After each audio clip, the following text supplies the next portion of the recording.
উমরার টাকা নাকি সাদকা করে দিলে বেশি সব, একজন শেখ এটা বলতেছেন। যদিও আমি ওনার কোনো ফতোয়া নিতে ভয় পাই, যে কোনটা ভুল কোনটা ঠিক সেটা বোঝার যোগ্যতা আমার নাই।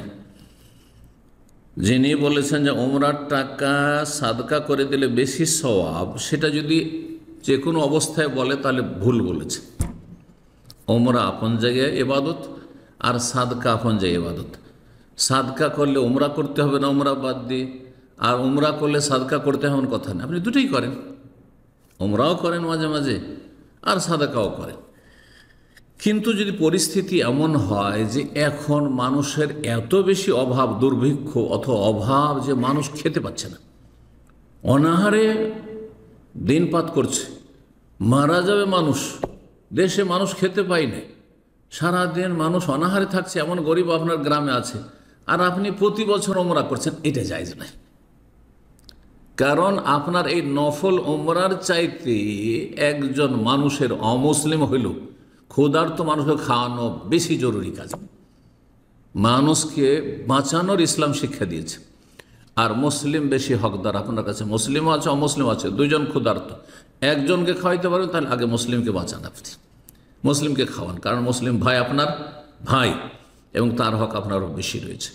কিন্তু যদি আপনি আলহামদুলিল্লাহ মুসলিমকেও খাওয়াইতে পারবো, অমুসলিমও খাওয়াইতে পারবো, শত লোক নেক লোকও খাওয়াইতে পারবো, আর পাপি যারা রয়েছে তাদেরকেও খাওয়াতে পারবো, মরে যাচ্ছে অনাহারে, তাহলে যে কোনো মানুষকে কেন, যে কোনো প্রাণী, কুকুরকে খাওয়াইলেও সব রয়েছে।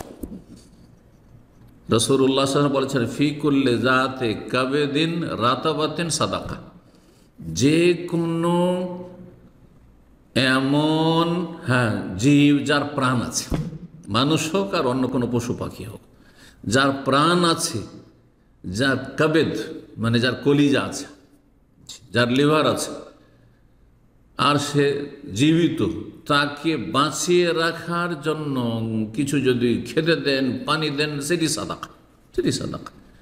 সুতরাং যদি পরিস্থিতি এমন হয় যে সমাজে, গ্রামে, দেশে অভাব রয়েছে, মানুষ অনাহারে রয়েছে, আর আপনি নফল উমরা করে বেড়াচ্ছেন, প্রতি বছর বা 1-2 বছর পর পর হজ করছেন, এটা তখন জায়েজ হবে না। কিন্তু লোক অভাবও দূর হচ্ছে মানুষের, আর মানুষের এত অভাব নেই যে মানুষ না খেয়ে মরে যাবে, অনাহারে মরে যাবে। আমি দান সাদকাও করছি, গরিবকেও খাওয়াচ্ছি, আর আমি বছর 2 বছর পর পর হজও করছি, কোনো অসুবিধা নেই, জায়েজ রয়েছে।